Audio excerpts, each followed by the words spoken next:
and Body Works.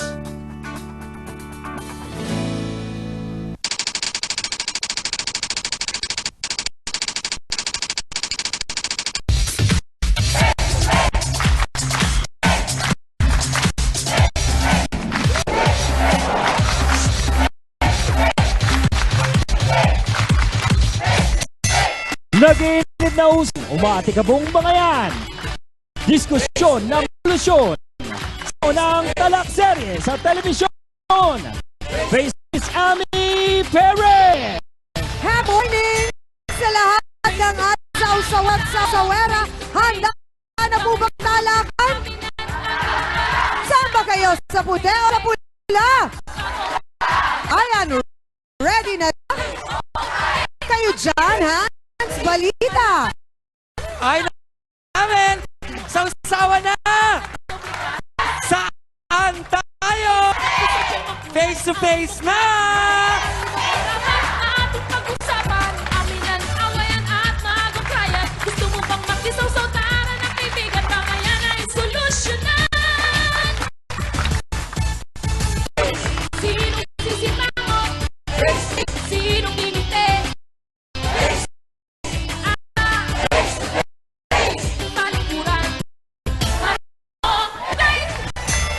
Hello, kapatid! Magandang Pasko sa Pilipinas. Kaya naman po na makita, makasama ang kanilang mga kaibigan, kamag-anak, naku sa mga kabi-kabila ang Christmas party. Pero sa ngayon po, kami po muna ang inyong mga kasama para pag-usapan at himayin ang ilan sa mga issue ng ating po mga kababayan. Dito lamang po isang serye at Barangay Hall on Air. Ayun po sa internet kasama na rin natin ang mga kababayan. Tutok po sa kwento ng ating mga bisita. Talagang non-stop ang pagpasok ng mga papuri sa fanpage. Narito, galing po Pesan Kibral.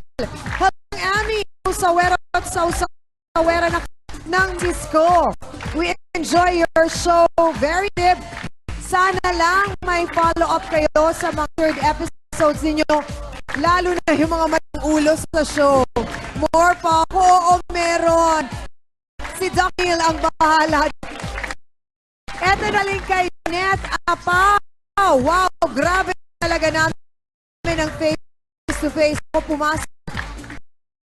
Hindi pa wala ang face-to-face. Pinapanood namin. Wow, grabe. Number 1 kayo para sa amin. Maraming salamat po sa inyong lahat. At syempre, binabati rin namin ang isang masaya at maligayang happy birthday ang aming napakasipag na kasama dito sa show, ang ating teleprompter operator.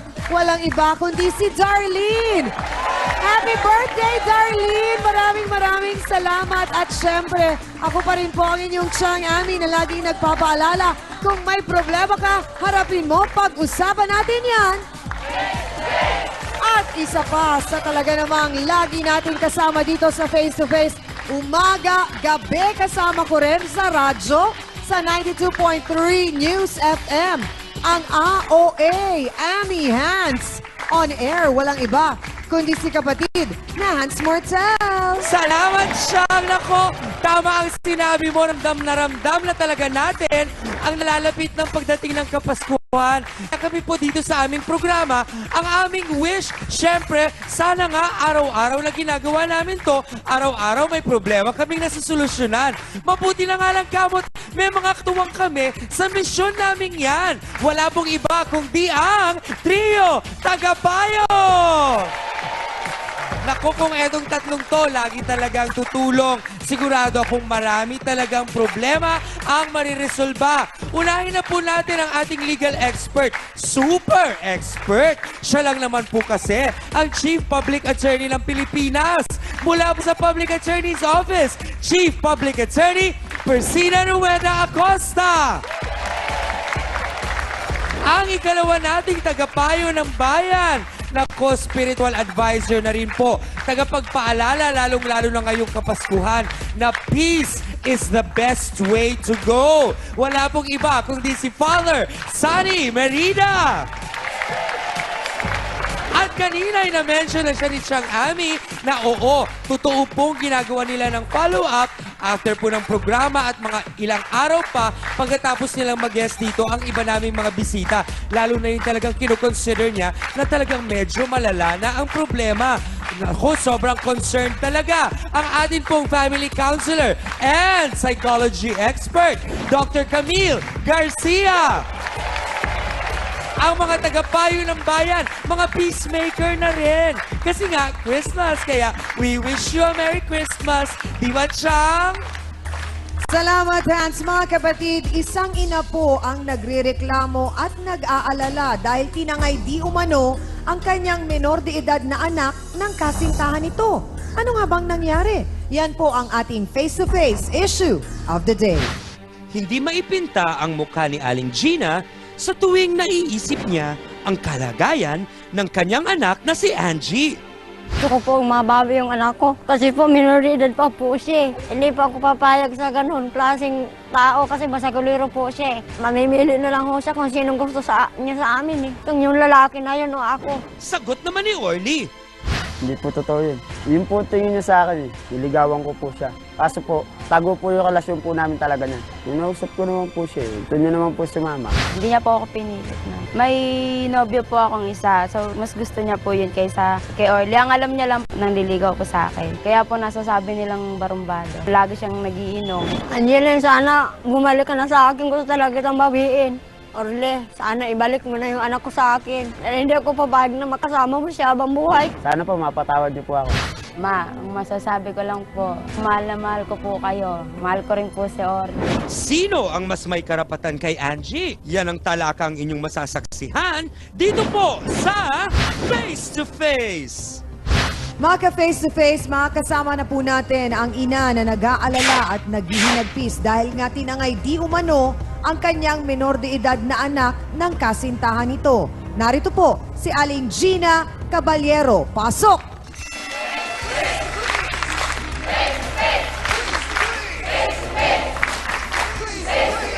Aling Gina, sino po ba itong anak ninyo na tinangay ng kanyang kasintahan? Angeline Caballero po. Angeline. Ilang taon na po si Angeline? 15 years old po. 15. Opo. Ilang taon po ang kanyang kasintahan? 29 years old daw po yun eh. Ano pong pangalan ng lalaki? Ikilala po siya sa pangalan Orly. Orly. Opo. Ano po ba ang nangyari? Paano nyo nalaman na nagsama na sila? Nawala pong bigla itong si Angeline noong October 21. Oho. Binugbog po muna ni Orly yung anak kong panganay na lalaki bago itinara si Angeline. Sino pong anak ito? Jomar po yung anak kong panganay. Si Jomar. Ano pong nangyari? Ninapitan lang daw po siya ni Orly ng bigla tapos napak po siya. Dugaan po yung labi ng anak ko eh. Tapos may bukol po yung kabilang mukha niya. Bakit ho si Orly pa ang parang malakas ng loob yatang sinakta yung anak ninyo? Siguro po, nalalaman niya na ayaw namin sa kanya eh. Bakit ho ayaw ninyo kay Orly? Basta guliro po kasi siya, ma'am eh. Oh. Lahat po ng tao sa lugar namin, binubugbog niya po pag nalalasing siya. Ito po bang Orly may karelasyong iba noon o may asawa? Hindi ko rin po alam, Binata ma'am eh. po. Hindi po namin gaanong kilala yun eh. Paano po ninyo nalaman na kasama na niya ang anak po ninyo? Sino pong nakapagsabi sa inyo? Wala na po kami ibang pinaghinalaan kung hindi siya lang po dahil siya lang po ang binugbog ng anak ko eh. Pinakilala po ba ni Angie na kasintahan niya si Orly sa inyo? Itinago niya po sa amin, ma'am eh. May narinig po akong chismis, ma'am, na boyfriend niya si Orly. Sabi po niya, hindi po, kaibigan lang daw Ito po bang unang kasintahan ng anak ninyo? Bali, pangalawang boyfriend pa lang po niya yung pagkakaalam ko sabi. Pero hindi po talaga naligaw sa bahay yun eh. Ito bang unang pagkakataon din na lumayas ang anak ninyo at nakipagtanan po, sumama sa lalaki? Pangalawang pieces na po yun. Pangalawa, Opo. bakit po? Paano pong nangyari dun sa una? Nagkahiwalay po o binawi ninyo si Angie doon? Binawi ko po si Angeline doon kasi Muslim po yun eh. Sabi ko po nung sa asawa niya, ipapapulis ko siya pag hindi niya si Angeline ibalik sa akin. Gaano katagal po sila nagsama nung una niyang nakarelasyon? 9 months po, ma'am. Nasaan po ang inyong asawa? Hiwalay na po kami, 7 years na po. Sinubukan po ba ninyong kausapin ang anak ninyo? Baka kasi merong nagiging problema sa bahay, kaya parang ang nangyayari, tumatakas siya at ang ginagawa nga niya, eto, nakikipagrelasyon siya sa mga lalaki para Hindi doon po, siya ma'am. titira. Hindi po totoo yan. Ang totoo nga po, ma'am, mahal namin siya ng mga kapatid niya, pero hindi niya lang alam yun. Hindi niya na naramdaman kung gaano lalo siya kamahal. Angeline, mahal naman namin yun. Hindi ko alam kung bakit na siya, ma'am. Niyo ho ba? Rebelde si Angie? Hindi ko po, ma'am, alam eh. Tapos ako nakikita ng dahilan, bakit magrebelde siya eh.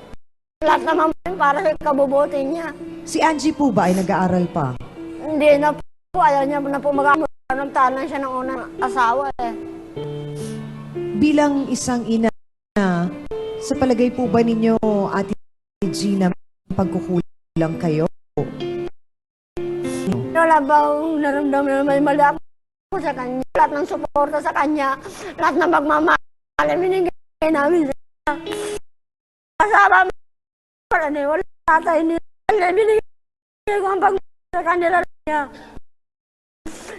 Sa pahuban niyo, Opo, lahat ho nang kami nangangaral sa kanya, lalo ng papa niya. Kaya po, nagdesisyon kayo mag-asawa.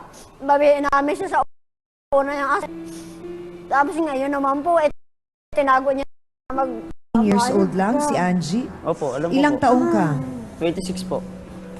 Mga kapatid, huwag po niyong palalampasin ang paliwanag ni Orly sa pagbabalik po ng Face to Face. Yan lang kayo.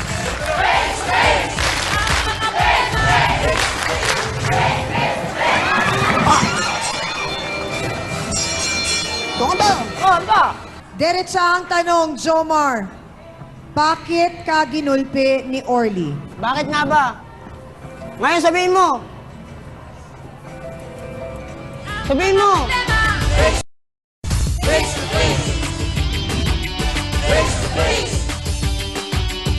Kayo po'y nagbabalik sa Face to Face mga kapatid at nag-aalala nga po si Aling Gina dahil tinangay di umano ng kanyang boyfriend ang anak niya na menor de edad na si Angie. Tinanong kita, Orly, kanina kung tinangay mo si Angie, ang sabi mo sumama naman siya sa iyo. Saan kayo nagkakilala? Sa Kaliwag po. Tapos, niligawan mo siya. Opo. Hindi ko po alam na may boyfriend pa pala po siya. May boyfriend pa Ano siya. pa mukha mo, mga agaw ka, binugbog mo pa yung boyfriend Angeline. Maaga mo lang siya Pero sa gaano boyfriend niya. katotoo dun sa nalaman ko sa research na binugbog mo kahit yung boyfriend niyang yun, ni Angie? Binantaan niya po ako nung... Siya pala yung mahanap sa akin na papatayin ako sa loob ng Kaliwag. Pero Sabi bakit niya- papatayin? Ilala mo pa lang naman ni Angie. Hindi ko nga ho alam eh. Parehas kami nakainom po nun. Kapala mukha mo. Yung ba yung bakit kami mga suot na ganyan? Wala ang tao. Anong nangyari dyan? Bakit kami mga suot? Babae po ito. Ang dahilan, bakit ka napaaway? Sinabi. So, totoo ang mga sinasabi at mga balibala na ikaw basagulero dun sa lugar ninyo. Sa labas po ito. Sa labas po nung... O nga madalas na papaaway o Sinungan. Sa gilid. may trabaho ka ba? Ano Opo. binubugbog niya? Anong trabaho mo? Tapos Takbo pag sa palengke. ipapabarangay siya at pinagagawan Tagagang po sa barangay. palengke. Kargador. Okay. So, yun ang ikinabubuhay ninyo ni Angie. Gano'n na kayo katagal na nagsasama? Dapat po isang buwan. Mga plano ba kayo? Talagang, anong mga plano ninyo para sa isa't isa? Maayos po yung buhay namin dalawa. Saka po pula kami. Pero Orly, hindi mo ba naisip na minor de edad? Si Angie, 15 pa lamang siya. Talagang maganda ang intensyon mo. Bakit hindi ka nagpaalam? Nanliga ayos, hindi ba? Hindi mga anak ko. Kung mga nakangari niya sa anak ko. Bakit sa hindi palagay daw mo yan. magagalit ang Gina sa... Galit po naman talaga siya sa akin. Bakit nga palagay mo galit siya? Nalalaman niya po doon sa amin sa ligang namin. Na palaway ako. Singge ako. Hindi ba totoo yung mga naririnig na balita? Totoo yun. parang lagi ka kung hindi totoo yun. Diretsa ang tanong, Orly, umiinom Opo. ng bisyo mo. Opo. Pag nalalasing ka, kung nananakit ka, si Angie ba ang una mong girlfriend? Hindi. Siya lang ang naging ganon, yung mga dati hindi kayo nagsasama. Hindi po. Bakit? Kay Angie, Pero ka, lasinggo ka. mahal mo ba talaga si Mahal ko po Angie? si Angie. Bilang ikaw lalaki at tumatayong dapat gumagawa ng mga desisyon, ano mo para sa inyong dalawa? May plano ka ba? Hindi. Kung may plano kang pakasalan, magkaroon kayo ng pamilya, o parang ang tingin mo lang dito, hindi ko na sabihin na ba at parang nagbabahay-bayan lang kayo dahil Ako lang 26 ka na. Bakit hindi mo na lamang ibalik muna si Angie, Orly, at nang makapagtapos muna ng pag-aaral? Ayaw naman po ni Angie. Nasabi ni Angie sa'yo na ayaw niya? Opo. Di daw. Bakit daw? Ano, kung tinato. Yun. Ang pagkasinungaling mo. Bakit po, Angie? Angela, kung hindi mo. Kasi binagbok kapatid, para mo na ng ipin. Gatoon na kapatid niya. Bago may akong babae. Yung anak Gaano ko nga, katotoo binagbok Orly na na binugbog mo yung kapatid ni Angie? Pinantahan niya po ako nung una. Sinungaling ka. Ha? Pinantahan niya po ako nung una. Sino ito? Si Joma po. Kuya ni Angie. Stay sa trabaho yung ano mo, sa aming binabata. Na uminom ng alak, hindi marunong uminom ng alak, hindi tulad mo. Hans, meron bang gusto makisawsaw muna dyan sa pula? Ano yung question mo? Tanong ko lang kay Orly, bakit kailangan mong bugbugin yung kapatid ng girlfriend mo instead na kaibiganin mo para mas mapalapit ka dun sa pamilya ng girlfriend mo?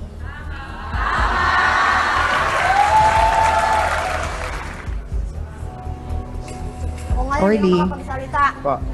Tinatanong ka, Orly. Hindi mo kapagsalita yan dahil hindi lasing. Orly, bakit ang nangyayari nga, imbis na Makakalangan maging mo nga magkaibigan ng daw kayo nung kapatid ni Angie, nangyari pa yung ganyan na nagkasakitan kayo? Tutol din. Ha? Tutol din po sa akin. Yung tingin niya po sa akin, iba eh. Ba siya tumitig sa akin, lalo pag ako dadaan. Bakit kayo nagkasakitan nung araw na yon? Dahil sa pinagbantaan ka? Sinugod mo siya or siya ang sumugod sa'yo? Sinugod ko po siya. Attorney Acosta, para maliwanagan si Orly, dito sa nangyayaring pakikipagrelasyon niya sa isang menor de edad at nagtanan pa sila, tinangay, nagtanan, nagsama, ano po ba ang nalabag sa batas ni Orly? Kung tinangay niya at minor yung bata, below 18 years old, pwede siyang ma-charge ng kidnapping o serious illegal detention ayon sa Article 267 of the Revised Penal Code. Dahil minor yung tinangay niya. At kung meron siyang mga ginawang pagmanipula, panluloko, pananakot, yon ay magpapatibay na guilty siya ng kidnapping. Ngayon naman, kung yung bata ay kusang loob na sumama, pero may halo ding panluloko, pang-inganyo, pang-incite na nagawa itong si Orly, pwede naman siya makasuhan ng simple seduction at inducing a minor to abandon his home. Ano pong parusa niyan, attorney? Yung kidnapping ay reclusion perpetua to death. Doon naman sa simple seduction ay prison correctional. So sa inducing naman to abandon his home, yung bata, para magtanan, umalis, ganun din, 6 na taong pagkabilanggo. Maraming pong salamat, Attorney Acosta. Hans, narinig na natin ang bawat panig. Ano ba ang opinyon ng ating mga sausawero at sausawera? Mga kapatid, first round tayo ng ating botong hands. Sino ang nasa tamang rason dito sa ating isyung ito? Ang ina na gustong bawiin ang kanyang minor de edad na anak o ang lalaki, ang boyfriend na nagsasabing kusa namang sumama sa kanya ang bata? Pula ba tayo o puti? First round, botong hands. Taas na yung mga placard na yan. Go!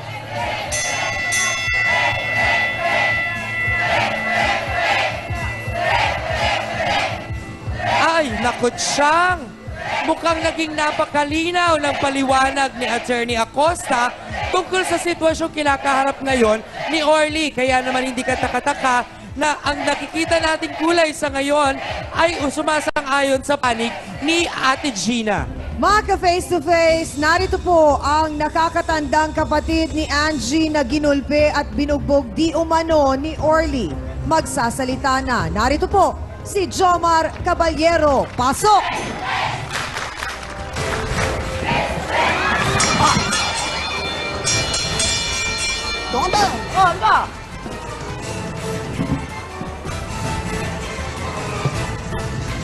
Diretsahang tanong, Jomar.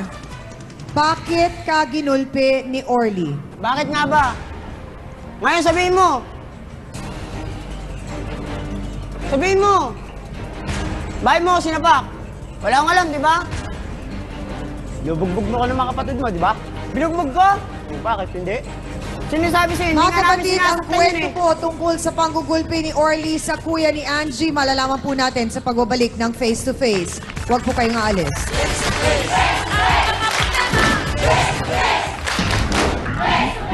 Ang nagsabi ba sa'yo si Angie? Di ba kinumpronta mo na ako, may kutsilyo ka pandala noon nung una? Uy, wala akong dalang kutsilyo. Ha? Pag talikuran, harapin mo, face to face. Don't go away, magbabalik ang Face to Face dito sa TV5.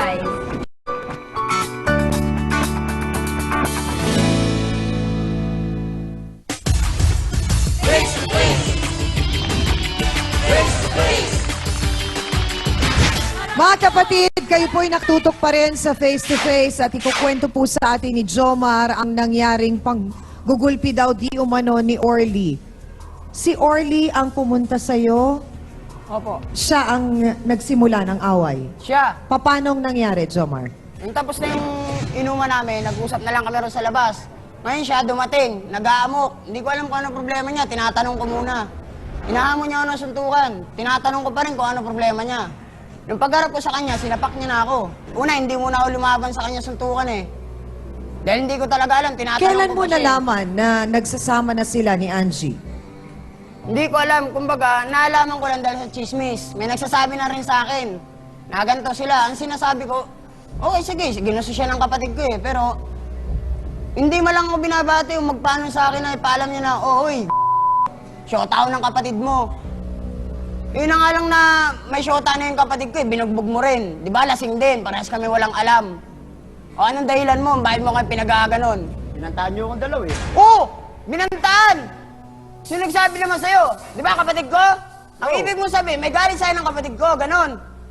Ang nagsabi ba sa'yo si Angie? Angie po.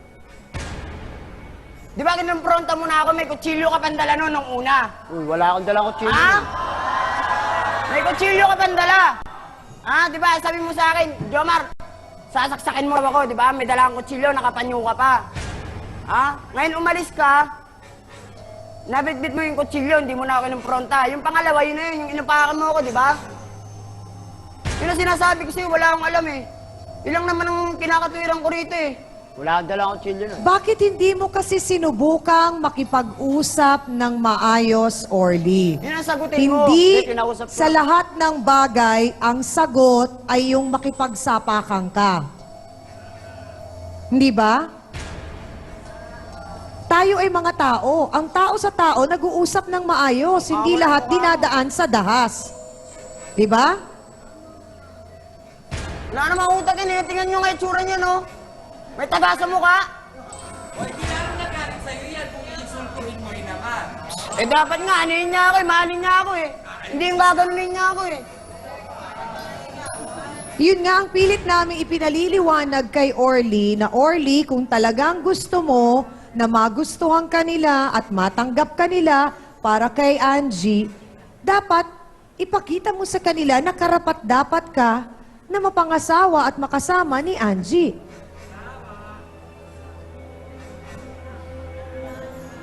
Hindi ka ngayon makasagot.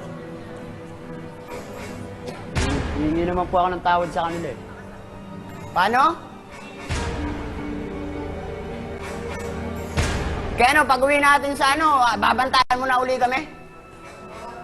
Kaya nga hingi Maganda yung dito pa lang. Para hindi yung pagdating natin doon, plastikan. Hindi naman kami plastic eh. Oo. Kaya nga hingi ako ng tawad sa inyo, di ba? Hindi kaya si Angie naman ay nagpaparating ng kwento na mali at hindi tama, kaya umiinit ang ulo ni Orly? Wala, dahil ang mama ko lagi ang nakakausap niya eh. Dahil kung sa akin, walang marinig sa ng kapatid ko eh. Dahil ang mama ko, syempre nagalit. Mga ka-face-to-face, ang isa pang kapatid ni Angie po ay magsasalita na rin. Narito po, si Grace Caballero. Pasok!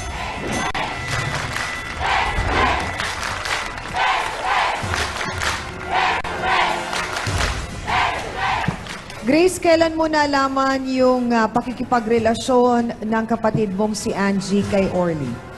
Hindi ko po nalaman eh. Naano ko lang po sa kanya na yung nag-text na at tumatawag po si Orly para saktan po yung kuya ko. Bakit Tapos daw eh, niya sasaktan? Hindi ko po alam kasi tinatanong ko po sa kapatid ko eh. Nandiyan sino ba yung tumatawag sa'yo? Nagte-text sa'yo. Kasi mamaya-maya po siya tumatawag. Tapos sabi po ng kapatid ko sa akin, wala. Tapos ang sagot niya na sa cellphone, nakausap niya to, wag mo nang gawin yun, wag mo nang gawin yun. Kinukulit ko po yung kapatid ko. Sinasabihan mo si Opo, Angie. sinasabihan ko po. Nasabihan si Orly na wag nang gawin yun. Opo. Tapos, Naniniwala ka ba na talagang basagulero itong si Orly? naniniwala po ako kasi marami rin po akong kilala sa lugar namin. Yun po lagi yung inaano sa kanya, basagulero po siya.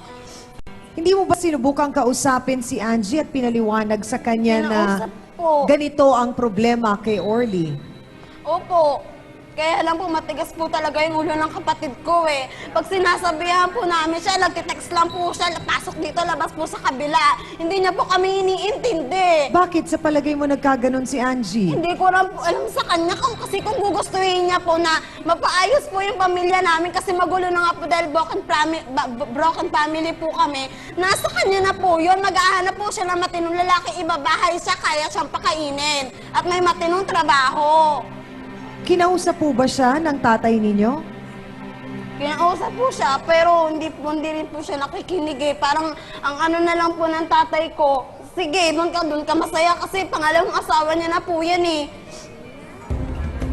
Mga kapatid, ang tiyahin po ni Orly na magpapatotoo na mabait naman po na tao ito at taliwas sa mga ibinibintang po ng pamilya ni Angie ay magsasita na. Narito po, si Ruby Paulino. Pasok!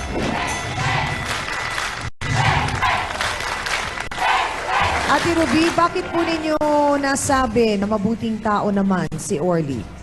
Maliit pa lang ho sila, kaagapay na rin ho nila ako. Bali, ako na rin naman tumatayo sa tumitingin sa kanila kasi hiwalay ho sila sa magulang nila. Nasaan po ang mga magulang ni Orly? May sarili na rin ng pamilya. So, laki po siya sa lola nila. Yung lola naman po nila is biyanan ko. Hindi ko po siya totally pamangkin. Pamangkin po siya ng mister ko. Oho. Kama po kami nung tiyuhin niya, maliliit pa po sila hanggang sa ngayon. Ilan po silang magkakapatid? 5 po. 5. So yung 5 yun, Sa lumaki amin, po kasama ninyo at ng lola. Bakit po yung nanay nila may ibang pamilya na? May iba na hong pamilya. Yung tatay, ganun din. Yung tatay po naman nila is nasa Canada na po. Na hiwalay din po sa na mama niya. Pero nakakausap po nila? Oo. Nakokontakt po naman nila. Meron din po silang komunikasyon. Pinayuhan niyo po ba si Orly? Oo, pinayuhan ho namin. Willing naman ho yung babae. Willing naman ho si Angie na makisama sa pamangkin ko. Siya ho mismo ang pumunta sa amin. Siya rin ho mismo nagtitext, tumatawag. 15 anyos lamang po si Angie. Alam po namin yun. Alam po namin na minor de edad si Angie. At alam din po namin na talo kami. Pwede kaming kasuhan. Mga kapatid, ang mga revelasyon po ni Aling Ruby tungkol sa pagkatao pa ni Orly, malalaman po natin sa pagbabalik ng Face to Face.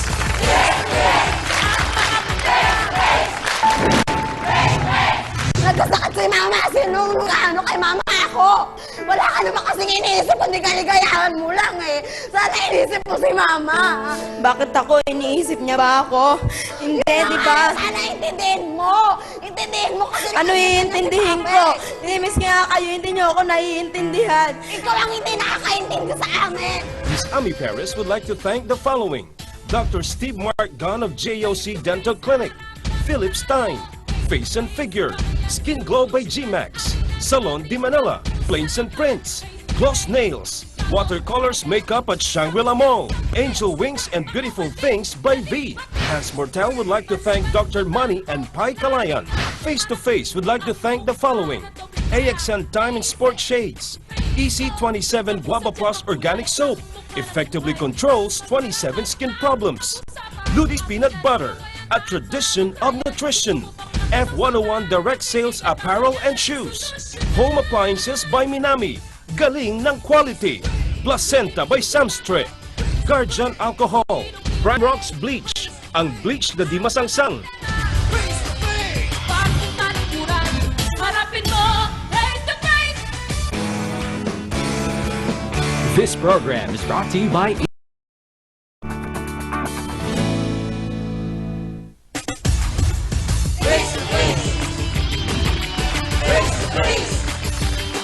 Kami po yung nagbabalik dito sa Face to Face. Balikan ko lamang po yung tanong ko kanina kay Aling Ruby. Bakit po sa palagay ninyo nasabi ninyo na mabait na tao si Orly?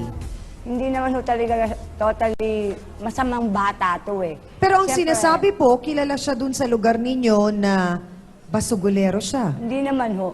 Bakit ho sa palagay ninyo madalas siyang napapaaway? Kasi ho barkada eh. Oo. Siyempre pag may barkada, tapos yung dating ng barkada eh iba, at napapaaway. Kaya ho siya napapaaway. Minsan pinagtatanggol niya din yung sarili niya. Tsaka yung, minsan ho, hindi nagkakaintindihan sila. Kaya napapaaway ho siya. Pero hindi naman ho talaga siya palaaway. Nakakasama lang. Matagal na po ba ninyong kasama si Orly? Oo. Kayo po'y nakatira sa isang bahay. So masasabi po ninyo na parang ang kinagisa nilang ina ay ang Lola po. lola nila. Mula pagkabata, si Orly po ba marami nang naging girlfriend? Pang-ilan po si Si Angie? Angie po ang una niyang girlfriend.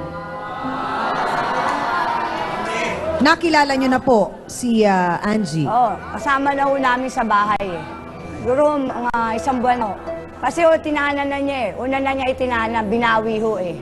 Tapos nagtrabaho ho si Angie, nagkaroon ho sila ng contact by cellphone Oo. na tuloy pa rin ho yung relasyon nila ni Angie kahit binawi na nila nung una. Hindi Pero- namin binawas si Angie sa inyo, hindi nga namin alam eh. Paano mo, kasama ka ba? Nang bawi ng nanay mo? Ate Nung nabawi, Ruby, syempre kapatid ako eh. Binawi nga niyan. Una niyang Nung binawi. binawi. Siya lang ang kasama. Ikaw lang. Alam Ikaw namin na una nagtatrabaho nagpunta si sa akin, di ba? Angie. Binawi mo. nakikita si Angeline kahit tinatago nyo. Ang sabi ng mga sabi ng mga kamag-anak nyo, oras na lumabas yung dalawa, ipapakita nyo sa nanay ko. Nung unang tanan. Nanay mo lang ang nagpunta sa amin. Nung unang Ibig sabihin, tanan. wala akong karapatan kasi kapatid ako. Wala Wala nanay nang ko lang. sinasabi. Nanay mo nga lang ang nagpunta sa amin at binawi si Angie. pinayuhan niyo ho ba si Angie? Oo, pinayuhan. Taga humigas din ho ang ulo ni Angie. So sa palagay po ba ninyo, itong pinagdadaanan ni Angie ngayon, marahil ay baka siya ay nagre-rebelde lamang sa kanyang nanay at mga kapatid at nagagamit lamang ng niya si Orly, di kaya? Hindi naman ho. Talaga hong willing na rin ho siyang makisama kay Orly. At saka wala na rin ho siyang balak na bumalik sa nanay niya. Kahit daw ho siya bawiin. Hindi po ba ninyo sinubukang pilitin si Angie na umuwi sa nanay niya? Amin pong sinabi yan. Ano pong Pinipilit sinagot? po namin. Dahil sabi namin, kaso nga ho yan. Malaking kaso yan at malaking gulo. Eh, ang sagot naman ho ni Angie hindi na raw ho siya babalik. Kay Orly na lang daw ho siya. Mga kapatid, sasamahan po tayo ngayong umaga ng babaeng ipinaglalaban po Orly pero gustong bawiin ng kanyang pamilya. Nasa isang kwarto po siya At para makausap po natin, narito po si Angie Caballero. Narinig man, Angie, yung naging pag-uusap dito kanina, hindi ba? Opo. Gusto ko lamang malaman, Angie, talagang totoo ba ang sinasabi ng Tita Ruby mo na ayaw mo nang umuwi sa inyo? Ayoko na po talaga umuwi sa amin. Bakit? Ayoko na po makisama sa kanila. Pero Angie, sila ang pamilya mo. Nanay mo yan, mga kapatid mo. Napakabata mo pa. Hindi mo ba naisip na nasasaktan mo ang mga pamilya mo sa ginagawa mo? Naisip ko rin po kasi yung gusto lang nila, yun lang yung gagawin ko. Yun yung hindi ko kaya. Siyempre ako din, tao rin naman ako na may karapatan. Gusto kong gawin yung gusto ko. Kaya ko namang gawin kaso ayoko yung pinaghihigpitan ako masyado eh. Dahil ikaw nila nag-iisang babae. Andy, gusto mo mamatay na lang si Mama kaya isip sa'yo? Hindi mo ba alam ang unang ginawa mo? Nag-asawa ka! Sino nag-alaga kay Mama? Nagkasakit si Mama! Sino ano kay Mama ako? Wala ka naman kasing iniisip kundi kaligayahan mo lang eh. Sana iniisip mo si Mama. Bakit ako? Iniisip niya ba ako? Hindi, di ba? Sana intindihin mo! Intindihin mo kasi... Ano iintindihin ko? Inimis nga kayo, hindi niyo ako naiintindihan. Ikaw ang hindi nakakaintindi sa amin! Sinasabi namin sa'yo, Angie, mag-aaral ka, di ba? Sinabi ko yun sa'yo! Yung unang nagtanan ka! Kumuha ka ng kutsilyo, naglaslas ka! Sabi mo, magbabakamatay ka, tama ba yung sinabi mo sa akin? Angie, ano bang sama ng loob mo sa pamilya mo? Ayoko lang kasi yung mga ginagawa nila sa akin. Ano nga ang ayaw mo? Ano bang ginagawa nila sa'yo? Hindi ba't ang gusto lang naman nila, Angie, ay mag-aral ka? Ang makikinabang nun ay ikaw din. Walang ibang tao, kundi ikaw din, Angie. Gusto ko lang naman sana kung may gusto ko yung kaya ko naman sabihin sa kanila. Paano ko mga kaya sabihin eh, ang hihigpit nila. Hindi naman kami Eh, nagiging barumbado rin ako eh. Dahil sa inyo.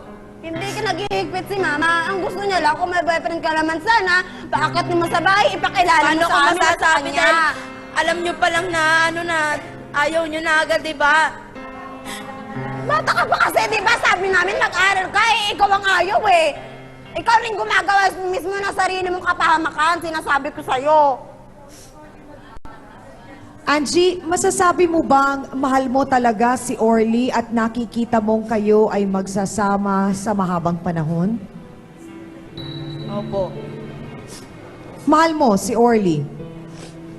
Opo.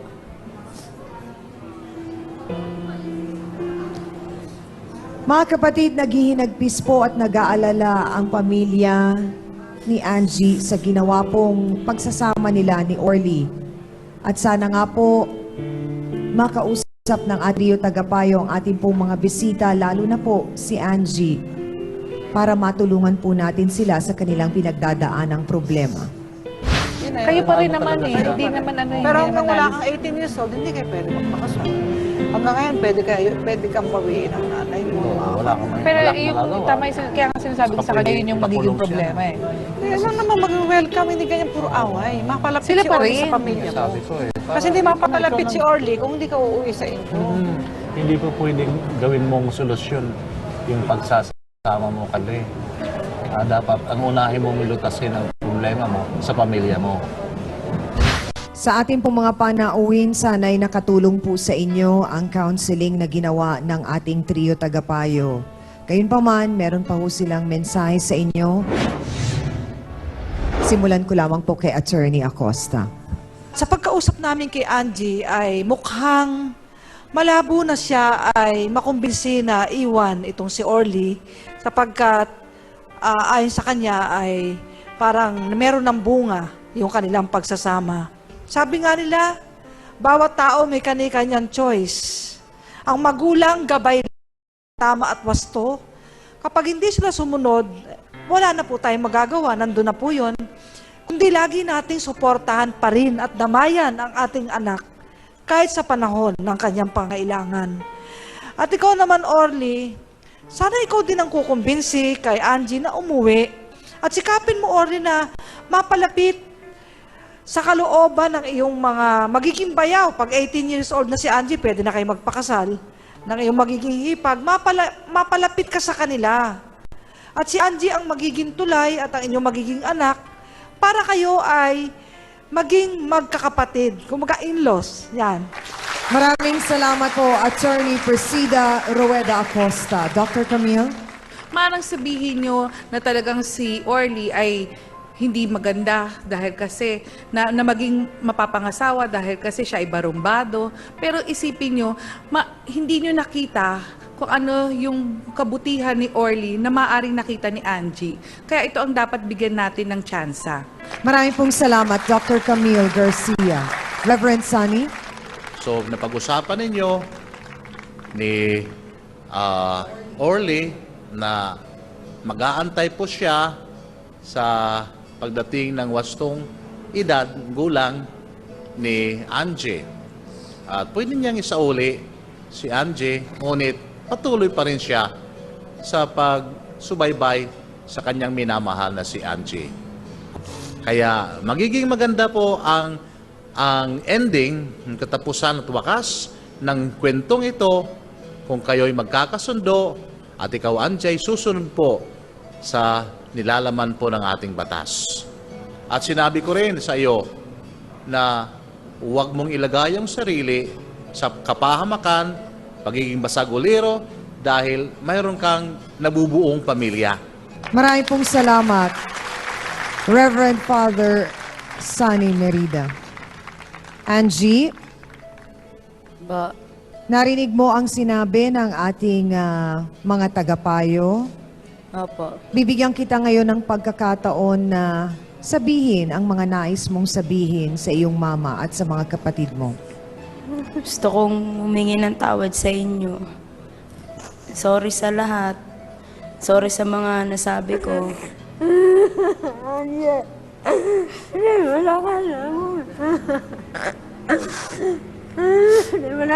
Mahal na mahal ko po kayo. Naka makatulong na mga kanan na nila, Jumita. Lang po. Ano po, mapatawad niyo po ako. Hindi ko naman po pababayaan si Angie. Sensya na, Jomac. Ano, mapatawad mo ako. Masasabi ko lang sa'yo, magbago ka na lang. Ako hindi naman talaga ako tutol eh. Tanggap ko na yun. Basta huwag mo na lang pababayaan ang kapatid ko. Ako yan, hindi ko pababayaan. May papangako mo yon, Orly. Ako po yan. Ate Cathy?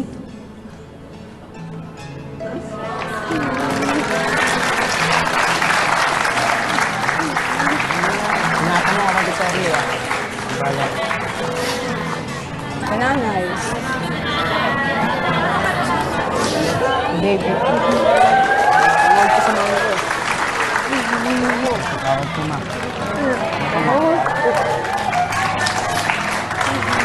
Hindi ko pababayaan si Angie. Ano po, mapatawad niyo po ako. Baby, meron ka pang gustong sabihin kay Orly? Sabi ko lang po sa kanya, sana huwag niyo bababayaan. Saka kung nalaman niyo na akala namin sa kanya, sana baguhin niya na lang, ipakita niya lang sa amin na hindi siya ganun tao.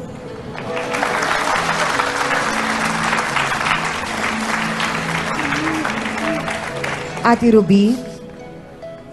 Ano man yung pagkukulang ni Orly, andito kaming buong pamilya namin, handa namin naman suportahan ng kapatid niyo. At pinapangako namin sa inyo na hindi namin pababayaan. Kung ano man yung mga nasabi namin sa inyo o mga masasakit na salita na narinig niyo sa amin, humihingi kami ng pasensya sa inyo. Maraming salamat po sa ating mga panauhin. Amina na po tayo mga kapatid, napakaraming aral na naman po tayong natutunan mula sa ating issue ngayong araw na ito. Marami po sa atin ang handang ipaglaban ang ating pagmamahalan. Hindi po natin inuurungan ang sino mang hahadlang o sisira sa ating relasyon. Pero hindi sa lahat ng pagkakataon po ay tama pa ang ating ipinaglalaban. Sa oras na marami na po ang nag-aalala at nasasaktan sa ating pakikipagrelasyon sa iba, mas mabuti sigurong itigil na natin ito. Para sa mga bata at sa mga menor de edad, sana makinig po tayo sa sasabihin ng ating mga magulang. Huwag po sana tayong magmadaling umibig. Paalala lang po, may tamang oras para sa lahat ng bagay. At para sa mga ina na kagaya ko, maging matalik na kaibigan po sana tayo. Sa kanila, pakinggan natin sila sa mga oras na kailangan po nila tayo kung sila po ay may problema. At ipadama natin sa kanila na lagi lamang tayong nandito sa tabi nila. Maraming salamat po sa aking co-host na si Hans Mortel, sa Dance Squad, kina B1 at B2, sa ating mahal na trio, tagapayo, ang mga sausawero at sausawera, at syempre sa ating po mga bisitang nagkwento ng kanilang buhay. Paalala lang po, laging narito ang face-to-face para mapakinggan po ang inyong mga problema at mabigyang lunas po ito kahit na paano. Welcome po kayong lahat dito sa amin. Ako po muli ang inyong Chang Ami na laging nagpapaalala, ang problema pwede mong tawanan pero hindi mo yan dapat talikuran. Kaya kung may problema ka, harapin mo, pag-usapan natin yan face to face. Para po sa inyo to, mga kapatid. Hindi ko nabulit ang ina na nagpapakalasing. Ang ino ko po, moderate. Hindi ka nagpapakalasing, nakahiga ka na sa lupa. Wow, moderately lang. Nakahiga ka na sa Okay lupa. Ang grabe po yung galit ko sa kanya. Bakit ka galit sa kanya? Ginagawa po niya sa anak ko, sa akin po. Ano pong ginagawa niya? Talagang andyan po lagi yung niya yung anak ko, mga anak ko sa isang bagay na wala namang kabagay-bagay. Tatapasin niya minsan, hindi lang ako kumikibumam kasi po naiya ako dahil tinurungkwal sa magulang ko. Tayo magharapan, ating pag-usapan, aminan, awayan at magukayan. Gusto mo bang makisaw-saw? This program